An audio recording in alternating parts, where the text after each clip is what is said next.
மீனராசியை பொறுத்த வரைக்கும் சுப செலவுகள் என்று சொல்லக்கூடிய அமைப்பை தடை செய்ய முடியாமல் இருந்ததல்லவா? ஒவ்வொரு விஷயத்திலையும் சுப செலவுகளை நம்மளை தடை பண்ணவே முடியல. நம்ம செலவீனங்களை கட்டுப்படுத்த முடியாமல் இருந்து விட்டோம் அல்லவா? அந்த செலவீனங்கள் இனிமேல் கட்டுக்குள் வரக்கூடிய பாக்கியம் பெறப்போகிறீங்க. வீடு கட்டக்கூடிய பாக்கியத்தை இப்பொழுது பெறப்போகிறோம். முதல்ல ஒரு நல்ல நியூஸ் எது சொல்லணும்னா, வீடு கட்டக்கூடிய பாக்கியம் பெறக்கூடிய காலமாக இந்த காலம் 6 மாத காலத்தில் சில விஷயங்கள் தானாக எடுத்து நடைபெறும் என்று சொல்லக்கூடிய அமைப்பை நாமே பெறப்போகிறோம். இந்த வக்ரகதி காலத்தில் இதெல்லாம் நடைபெறும். துன்பங்கள் விலகி நல்லது நடக்கிறத காலமும், நம்ம வீட்டில் சுப நிகழ்ச்சிகள் நடந்த வண்ண காலமும். விக்னேஸ்வராய நமக. வெற்றிவேல் முருகனுக்கு அரகரோகர. அரகர நம பார்வதி பதையே. அரகர மகாதேவா. தென்னாடுடைய சிவனே போற்றி. எந்நாட்டவர்க்கும் இறைவா போற்றி போற்றி. உங்கள் அபிமான அனந்தலை வாழ் ஜோதிடர் வேலாயுதத்தின் நன்றி கலந்த வணக்கத்தை தெரிவித்து கொண்டு இந்த பதிவினை காண இருப்பது என்னவென்றால், இதுவரைக்கும் சனி பகவான் வக்ரகதியில் இருந்தார். இப்பொழுது குரு பகவானும் வரப்போகிறார் வக்ரகதியில். இந்த சனி பகவானும் குரு பகவானும் வக்ரகதி காலத்தில் எவ்வாறு ஒவ்வொரு ராசிக்கு பலாபலன் இருக்குன்னா, இந்த சனி பகவானும் குரு பகவானும் வக்ரகதி காலத்தில் சேம், அதாவது மைனஸ் ஆர் மைனஸ் ப்ளஸ்ன்னு சொல்கிறோம் இல்லை, அந்த மைனஸ் ப்ளஸ் போட்டாவே ப்ளஸ் தான் வரும். உங்கள் வாழ்க்கை தரத்தை மாற்றி புதிய உன்னதமான தேர்வுக்கு நாம் அழைத்து செல்ல போகிறார். இது ஒவ்வொரு ராசிக்கும் எவ்வாறு இருக்கும் என்பதை பார்ப்போம் வாருங்கள். எனது அன்புள்ளம் கொண்ட மீனராசி நேயர்களே, இந்த வக்ரகதி காலம், சனி பகவானுடைய வக்ரகதி காலத்திலும் குரு பகவானுடைய வக்ரகதி காலத்தில் இந்த 6 மாத காலங்கள் நிறைய செலவீனங்களை நீங்களும் செஞ்சிட்டிங்க. தேவையில்லாத விரைய செலவுகள் ஏற்பட்டு கொண்டே இருக்குது. என்னதான் சொல்கிறாங்கன்னே தெரியல. எது சொன்னாலும் அதை செஞ்சு நாம் வீணாக போயிட்டோம் ஐயா, அப்படி தான் எண்ணங்கள்லாம் உருவாக்கிறது. சொல்லுவாங்களா, உசுப்பேத்தி ரணகலம் பண்ணிட்டீங்க அப்படின்ற மாதிரி ஒரு வார்த்தைகள்லாம் வரும்.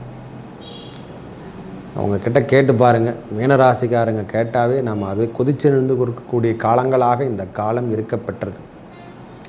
மனதில் உறுதி இல்லாமல் செல்லக்கூடிய காலங்களாகும். மனதில் உறுதியே இல்லாமல் போயிடுச்சு நம்மளுக்கு. ஏன் இந்த வாழ்க்கை தரம் இப்படி தான் ஓடுமா நம்ம வாழ்க்கை? ஏன்னா ராகு கேது வேறு பிரச்சனையில் மாட்டிகிட்ருக்கோம். அவங்க கொடுக்கின்ற துன்பமே பெரிய அளவில் இருக்குது. மன அழுத்தங்கள், டிப்ரெஷன் இதெல்லாம் வந்து சேர்ந்துடுச்சு. எப்படி வந்ததுன்னு தெரியல, இதெல்லாம் எப்படி நடக்குதுன்னு தெரியல. யாரால் யூகிக்க இதை தடுக்க முடியுமா, தடுக்க முடியாதா? இதெல்லாம் தடுக்கிறதுக்கு என்ன வழி? யாராலையும் எதுவும் தடுக்க முடியாது. நவ கிரகங்கள் கொடுக்கின்ற பலாபலங்களை மனிதனாகட்டும் எல்லா ஜீவராசியும் ஏற்றுக்குன்னு தான் ஆகும். என்னையும் உட்படவே சொல்கிறேன். யாரானா இருக்கட்டும், மற்றவங்க கதை அப்பாற்பட்ட விஷயம் சாம். என்னையும் உட்பட ஜோதிடர் சொல்கிறாருன்னா ஜோதிடரில் சும்மா விட்டுறாது. உங்களுக்கு கொடுக்கக்கூடிய பலாபலங்களை விட அதிகப்படியான பலாபலங்களை ஜோதிடர்கள் அனுபவிப்பாங்க. அந்த காலகட்டம் வரும்பொழுது தான் தெரியும் ஒவ்வொருவருடைய பிரச்சனைகள் எவ்வாறு இருக்குதுன்னு. மீனராசியை பொறுத்த வரைக்கும் சுப செலவுகள் என்று சொல்லக்கூடிய அமைப்பை தடை செய்ய முடியாமல் இருந்ததல்லவா? ஒவ்வொரு விஷயத்திலையும் சுப செலவுகளை நம்மளை தடை பண்ணவே முடியல. நம்ம செலவீனங்களை கட்டுப்படுத்த முடியாமல் இருந்து விட்டோம் அல்லவா? அந்த செலவீனங்கள் இனிமேல் கட்டுக்குள் வரக்கூடிய பாக்கியம் பெறப்போகிறீங்க. செலவீனங்கள்லாம் இனிமேல் கட்டுக்குள்ளே வரப்போதையா? யாரானா இருக்கட்டும், மீனராசிக்காரங்கள்லாம் இனிமேல் செலவீனங்கள் கட்டுக்குள் வருவதை கண்கூடாக நீங்கள் பார்க்கலாம். தொலைதூர தொடர்புகளால் உங்களுக்கு பெரிய அளவுக்கு நல்ல முன்னேற்றம் கிடைக்கும். அதாவது வெளியூர் சென்று பிழைக்கிறவங்களுக்கு இது ஒரு நல்ல ஒரு லாபம் தரக்கூடிய அமைப்பை பெற போகிறீங்க. இந்த பகவானுடைய சனி பகவானுடைய எண்ணமே என்னன்னா, எல்லாரையும் விட்டு விலகி செல்ல வேண்டிய காலம். அவங்க பற்றற்ற வாழ்க்கை, சொந்தங்கள்லாம் விட்டுட்டு புதிய உறவுகளை தேடக்கூடிய காலத்தை தான் அவர் ஏற்படுத்தி தருவார். என்னை பொறுத்த வரைக்கும் இந்த ஏன்னா ராகு பகவான் விட கடந்துட்டுருக்காரு. 7ஆம் இடத்துல கணவன் மனைவிக்குள் கருத்து வேறுபாடு என்று சொல்லக்கூடிய அளவுக்கு பிரச்சனைகள். அதாவது எப்படி சொல்கிறதுனா, எதை சொல்ல முடியும் நம்மளால், எதை செய்ய முடியும்? கல்வியில் தடை, உயர்நிலை கல்வி என்று சொல்லக்கூடிய இடத்துல சென்றால் தடை, மன அழுத்தங்கள், இந்த சொரியாசிஸ் மாதிரி எதனா ஒரு நோய் சார்ந்த விஷயங்களை நாம் பாதிக்கப்பட்டுறது, இதெல்லாம் எப்படி இருள் என்று சொல்லக்கூடிய அமைப்பை பெற்றுவிட்டோம். இது இல்லாமல் செலவீனங்கள் விலை தொடர்ச்சியாக இருக்குது. வீடு கட்டக்கூடிய பாக்கியத்தை இப்பொழுது பெறப்போகிறோம். முதல்ல ஒரு நல்ல நியூஸ் எது சொல்லணும்னா, வீடு கட்டக்கூடிய பாக்கியம் பெறக்கூடிய காலமாக இந்த காலம் 6 மாத காலத்தில் சில விஷயங்கள் தானாக எடுத்து நடைபெறும் என்று சொல்லக்கூடிய அமைப்பை நாமே பெறப்போகிறோம். வீடு கட்டலைங்க, எனக்கு வீடே கிடையாது, எதுவுமே கிடையாது, நான் வாடகை வீட்டில் தான் வாழ்ந்துட்டுருக்கேன் அப்படின்னு சொல்லிக்கின்ற மீனராசிக்காரங்களுக்கெல்லாம் புதிய வீடு அமைப்பு நம்மளுக்கு பெறக்கூடிய காலங்களாகவும், இந்த பிரச்சனையிலேருந்து நாம் விடுபட்டு வெளியே வர்ற மாதிரி எதனா ஒரு சூழ்நிலை நம்மளுக்கு கிடைக்காதா? அதுக்கான சொல்யூஷன் எதனா ஒரு மூலையில் நம்மளுக்கு பகவானே நம்மளுக்கு படியளக்கக்கூடிய காலங்களாக இருக்க பெறப்போகிறது. ஐயா, நான் வீடு கட்டலை, ஒன்றுமே கட்டலை, எல்லாமே எனக்கு தடையாக இருக்குது, வீட்டிலையும் வாழ முடியல. ஒரு வாடகை வீட்டில் இருந்தால் கூட அந்த வாடகை வீட்டில் கூட நம்மளால் வாழ முடியாத சூழ்நிலை, அப்படியே எல்லாமே இருள் அடைஞ்ச மாதிரி வீட்டுக்குள்ளே வரும்பொழுதே ஏதோ நம்மளை தீய சக்தி ஆட்கொள்கிற மாதிரியே ஒரு ஃபீலிங்கெல்லாம் இருக்கும். மனதில் குழப்பமான நிலவைகள்லாம் ஈடுபட்டிருக்கும். தேவையில்லாத, அதாவது இந்த ஷேர் மார்க்கெட்டில் போடலாமா, இருக்கிற பணத்தை எப்படி நாம் அழிக்கலாம் என்ற எண்ணங்கள்லாம் உருவாகியிருக்கும். இதை செஞ்சால் அது வந்துருமா, அது செஞ்சால் இதெல்லாம் வந்துருமான்ற எண்ணமெல்லாம் ஓடி செல்லவா? அவையெல்லாம் கட்டுக்குள் வரப்போகிறது. இப்போ தான் அந்த கட்டுக்கு வந்தாவே போதுமானது. அந்த கட்டு என்று சொல்லக்கூடிய அமைப்பை பெறப்போகிறோம். நாமும் கட்டுக்குள் வருகின்ற காலமாக இந்த காலம் இருக்க பெறப்போகிறது. சுப நிகழ்வுகள் நம் வாழ்விலும் நடைபெறும் என்றால் கண்டிப்பாக நடைபெறும். லாபம் என்று சொல்லக்கூடிய அமைப்பை பெறப்போகிறோமா, லாபம் தரக்கூடிய அமைப்பை பெறப்போகிறோம் இந்த வக்ரகதி காலத்தில். அந்த 6 மாத காலத்தில் 2 பேருடைய வக்ரகதி காலம் ஒருத்தருடைய நிறைவு பெறும்போது ஒருத்தர் தூக்கிட்டு இருக்காரு. அவர் கொடுக்கின்ற பலாபலங்கள் முழுமதி என்று சொல்கிற மாதிரி பௌர்ணமி சந்திரன் போல் உங்களுக்கு குளுமையாக கொடுத்து பெரிய லெவலில் உங்களை கொண்டு செல்லக்கூடிய காலமாக அமைய பெறப்போகிறது.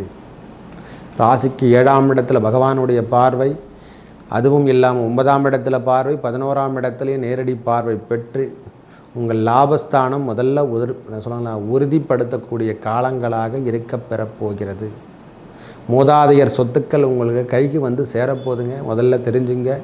இது வரைக்கும் மூதாதையரோ அவங்க சார்ந்த விஷயங்களில் இது வரைக்கும் முன்னெடுக்காமல் இருந்தால், ஐயா வேலை கூட சொல்கிறேன் நான், வேலை சார்ந்த விஷயத்தில் இருந்து வந்த பிரச்சனைகள் கூட விலகப் போகுதுன்னு சொல்லலாம். எனக்கு தெரிஞ்ச வரைக்கும் வேலை சார்ந்த விஷயத்தில் இது வரைக்கும் அரசு உத்தியோகத்துக்காக எதிர்பார்த்து கொண்டிருக்கிறவங்களுக்கெல்லாம், ஐயா திருமணம் ஆயிடுச்சு எனக்கு குழந்தை பேர் இல்லைன்னு சொல்கிறவங்களுக்கெல்லாம் அது தானாக கிடைக்கின்ற பாக்கியம் பெற போகிறீங்க. இந்த பகவானுடைய பார்வையால் தானாக கிடைக்கின்ற பாக்கியம், ட்வின்ஸு பிறக்கின்ற பாக்கியம், இரட்டை குழந்தைகள், ஆண் வாரிசே உங்களுக்கு பிறக்கின்ற காலமாக இந்த காலம் இருக்கப்பெறும். பயப்படணும் அவசியமே இல்லை. திருமணம் சார்ந்த விஷயத்தில் முன்னெடுக்கிறவங்களுக்கெல்லாம் இந்த காலம் நிறைவு பெற்று பெரிய லெவலில் நீங்கள் திருமணம் பாக்கியம் பெறக்கூடிய காலங்களும், தோஷங்களை நிவர்த்தி அடையக்கூடிய காலங்களாகவும், இதெல்லாம் ஜென்ரல் ப்ரெடிக்ஷனில் அப்படி தான் கொடுக்க முடியும். முழுமதி, அதாவது எப்படி சொல்கிறதுனா முழுசாக நம்ம சொல்லப்போனால் மீனராசிக்கு இந்த வக்ரகதி காலத்தில் நல்ல நற்பலங்கள் கிடைக்கின்ற பாக்கியம் பெற போகிறீங்க ஐயா. தேவையில்லாத விஷயத்தில் முதலீடு செய்யறதெல்லாம் நீங்கள் விட்டுடுவீங்க, தானாக விட்டுடுவீங்க. தேவையில்லாத விஷயத்தில் நாம் முன்னேற்றம் எடுத்து போயிட்டு இருந்தோம் பார்த்தீங்களா, வெளியூர் நபர்லாம் நாம் நம்பி ஏமாந்து போன காலமெல்லாம் இனிமேல் கிடையாது.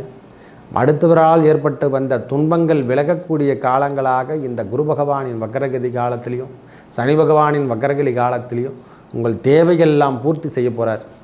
நம் வாழ்விலும் இப்படிலாம் நடக்குமான்ற ஒரு எண்ணம் எல்லாம் தோன்றப்போகுது. ஒரே வார்த்தை சொல்லப்போனால், நம்ம வாழ்க்கையில் இப்படிலாம் ஒரு எண்ணங்கள் உருவாகுமா, நம்ம வாழ்க்கையில் இப்படிலாம் ஒரு வலுக்கேற்றி வைப்பாங்களா, அதாவது எப்படி சொல்கிறதுனா ஒளி கிடைக்கும் என்று நினைக்கக்கூடிய காலங்களாகும்.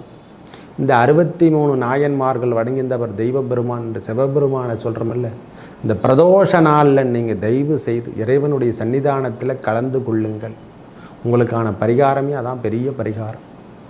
ஒரே வார்த்தை, அந்த இறைவன் ஆதிசேஷன், அதாவது எப்படி சொல்கிறதுனா இறைவன் இந்த பார்க்கடலை கடைந்தார்கள் அல்லவா, அந்த ஆழகால விஷங்கள் என்று சொல்கிற மாரி அந்த உட்கொண்டார் அல்லவா சிவபெருமான், அந்த மாதிரி தீவினைகளை தீர்க்கக்கூடிய இடம் என்றால் அது பிரதோஷ நாள் மட்டும்தான். மற்றவருக்காக தானே விஷத்தை உண்ட நாள் பிரதோஷ நாள். அதாவது எல்லா ஜீவராசியும் நல்லா இருக்கணும்னு சொல்லிட்டு சிவபெருமானால் மட்டும்தான் அந்த ஆழகால விஷத்தை உண்ண முடியும். அவர் உண்ட நாள் தான் அந்த பிரதோஷம். அந்த நாளில் இந்த மீனராசிகாரங்க அனைவரும் பிரதோஷ வழிபாடை மேற்கொள்வதன் மூலம் இந்த ராகுவாலையும் கேதுவாலும் ஏற்பட்டு வந்த துன்பங்கள் விலகும்.